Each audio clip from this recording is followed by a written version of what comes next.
Sa video na to, pag-uusapan natin ang copyright rules ni YouTube. Kailan ito masama at kailan okay lang na may copyright issues ang iyong YouTube channel.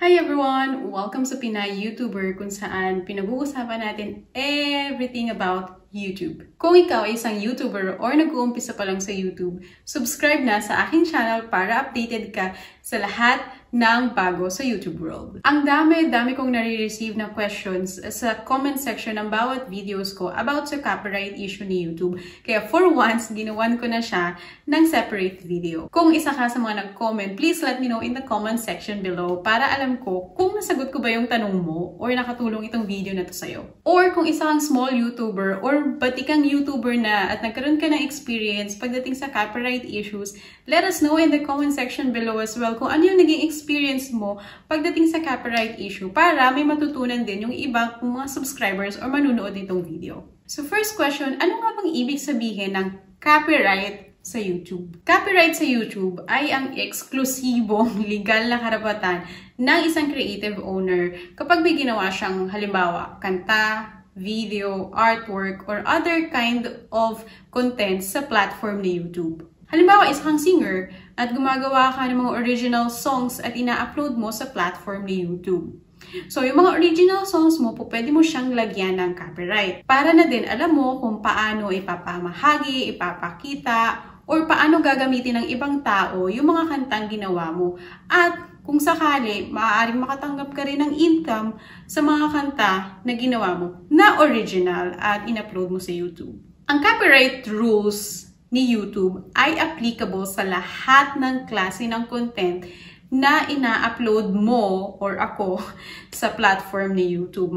Kanta pa yan, videos, artworks, basta kahit na anong content, sakop yan ang copyright rules or policies ni YouTube. Kaya naman, kapag gumagawa tayo ng content para sa YouTube channel natin at gumagamit tayo ng mga materials na hindi tayo yung original na may-ari, importante na meron tayong permission galing dun sa owner ng mga materials na yun. Second question, paano naman na-detect ni YouTube kung may copyright yung content or video ko sa YouTube? May tatlong paraan kung paano na-detect ni YouTube kung may nilabag kang copyright rules. Una, using Content ID. Content ID ay system ni YouTube kung saan chine-check niya lahat ng videos mo, videos ko, videos ng lahat ng content creator sa YouTube at kino-compare niya doon sa database ng copyright ng mga content owners. So, sa bawat videos na ina-upload mo, chine-check na YouTube yan from each shots. Halimbawa, meron kang ginamit na clip from a movie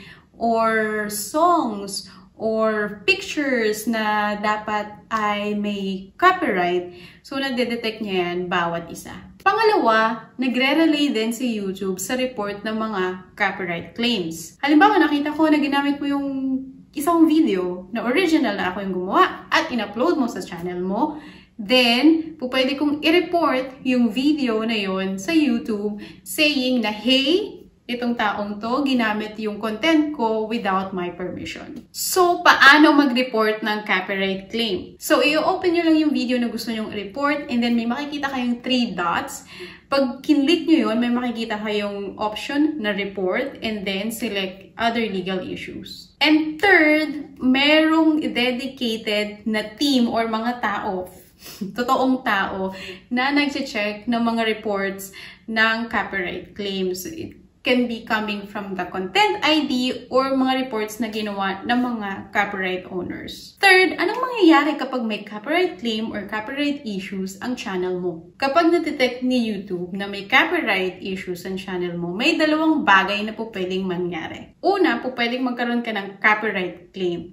Pagdating sa copyright claim, makaka-receive ka ng email galing kay YouTube na nagsasabi na may nilabag kang copyright policies. Maaaring may ginamit kang content na may copyright at wala kang permission na gamitin ito. Pag ganito ang naging senaryo mo, may tatlong bagay na pwedeng mangyari. Una, pwede kang i-allow ng content owner or copyright owner na i-monetize yung video mo kahit ginamit mo yung materials nila na wala kang permission.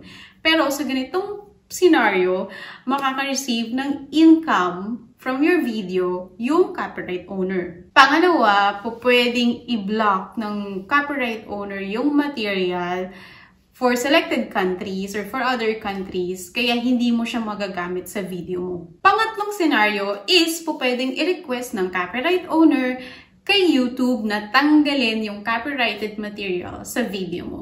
Kapag nagkaroon ka ng copyright claim, ang worst case scenario na pwedeng mangyari ay hindi mo monetize ang video mo. At yung income na na-generate ng video na yun from ads ay mapupunta sa copyright owner. Pangalawa, ano namang mangyayari kapag ang na-receive mo ay copyright strike? Copyright strike ay yung mas malalang consequence sa'yo at sa channel mo. Nangyayari to kapag nag-request si copyright owner kay YouTube na tanggalin yung copyrighted materials sa video mo. Or kapag yung video mo ay may paulit-ulit na nilalabag ng copyright policies ni YouTube. Now, kapag naka-receive ka naman ng copyright strike, may tatlong scenario ulit na pwedeng mangyari. Una, maaaring tanggalin ni YouTube yung video na in-upload mo. Pangalawa, maaaring mawalan ka ng access sa mga features ni YouTube. Halimbawa, makapag-live stream, makapag-upload ng videos more than 15 minutes, or makapag-monetize sa mga videos mo. Pangatlo, at ang pinakamalala sa lahat, ay ma-terminate ang iyong YouTube channel kapag naka-receive ka ng tatlong copyright strike sa loob ng 90 days or 3 months. At kapag nangyari ito sa YouTube channel mo, mawawala na lahat ng effort mo. Masasayang na lahat kasi wala ka ng access sa channel mo. Yung mga nag-gain mong subscribers, baliwala na. Pati yung mga in-upload mong videos, wala ka na ng access. Number 4, nawawala ba ang copyright claim or copyright ng kusa? First, yung copyright claim ay hindi nawawala ng kusa. Although, in some cases, nag-e-expire ito. In general, nag-e-expire ang copyright claim within 30 days. Although, case-to-case basis pa rin to, depende sa policy ng content owner. Kapag ni-request ni owner na i-take down yung video mo, gagawin kagad to ni YouTube unless mag-submit ka ng dispute. Pero, importante na tandaan mo na hindi porket nag-expire na yung copyright claim, pwede mo na ulit gamitin yung material na yun. Kapag inulit-ulit mo na namang gamitin yung material without permission from the owner, paaaring magkaroon ka na ng copyright strike na may mas malalang consequence. So, paano naman kapag copyright strike ang meron ka? Ito naman nag-e-expire within 90 days. Pero during that 90 days, maaaring may effect ang copyright strike sa channel mo. So, halimbawa ng sinabi ko na nauna, na maaaring hindi mo ma-monetize yung video mo or hindi ka makapag-upload ng videos more than 15 minutes or hindi ka makapag-live stream. After 90 days, mawawala na yung copyright strike sa channel mo. Pero, again, hindi ibig sabihin yan na pwede mo na ulit gamitin yung material nang walang permission galing sa owner kasi maaaring ma-copyright strike ka na naman. Again, kapag nakita ni YouTube na may pattern sa channel mo na paulit-ulit kang nagkakaroon ng copyright strike or paulit-ulit kang gumagamit ng materials na walang permission from the copyright owner, maaaring mag-decide si YouTube na i-terminate na lang yung channel mo. Next question, mag-a-apply ka pa lang sa YouTube Partnership Program or Monetization Program ni YouTube. Tapos may copyright strike ka or claim, makaka-apekto ba ito sa channel mo? Yes and no ang answer ko sa question na to. First, yung copyright claim is mas mild compare sa copyright strike. So, kung may copyright claim ka, maaaring maka-affect siya sa application mo, pero not necessarily na madidisapprove ka. Pwede ka pa rin makonsider. I suggest na bago ka mag-apply sa YouTube Partnership Program, is make sure na resolve na lahat ng copyright claims mo. O pwedeng antayin mo muna mag-expire lahat or i-delete mo yung videos na may copyright claims. Kapag may copyright strike ka, ito mas serious ito kesa sa copyright claim. Tandaan nyo na very serious si YouTube pagdating sa copyright strike. Dito, very likely na ma-disapprove ka sa iyong monetization application.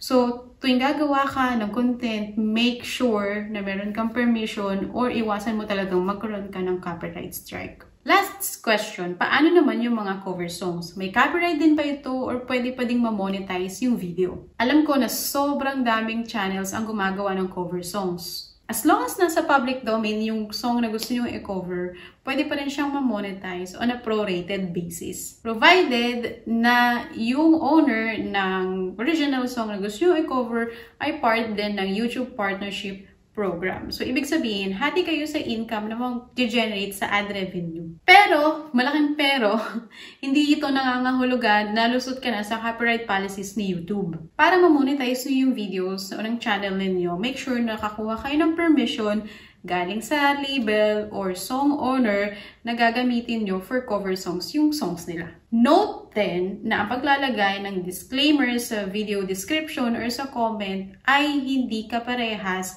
ng panghingi ng permission galing sa owner. I will leave the link below in the description at saka sa comment section na din ang isang YouTube video kung saan maaari niyong matutunan kung paano kayo legally makakakuha ng permission galing sa label or owner ng songs na gusto nyong i-cover. So that's it guys. Ito yung mga top questions na na-receive ko galing sa inyo about copyright policies ni YouTube. I hope nakatulong tong video na to sa inyo, and if yes, please don't forget to like, comment, and subscribe sa aking channel para naman mas ma-inspire ako na gumawa pa ng more videos para sa inyo. Finally, super thanks sa lahat ng nanonood at nagsusubscribe sa aking channel. Gosh, ang tagal kong hindi gumawa ng video pero ang dami ko pa ring support na nare-receive galing sa inyo. Thanks to all the 14,924 subscribers as of the making of this video, sa lahat ng suporta na binibigay niyo sa akin. And I am looking forward for my 15,000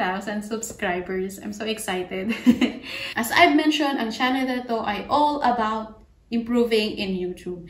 Sa next screen, makikita nyo yung top video ko na nag-viral at maaaring makatulong sa inyo kung isa kang baguhang YouTuber. So thank you so much guys, and I will see you again next time. Bye!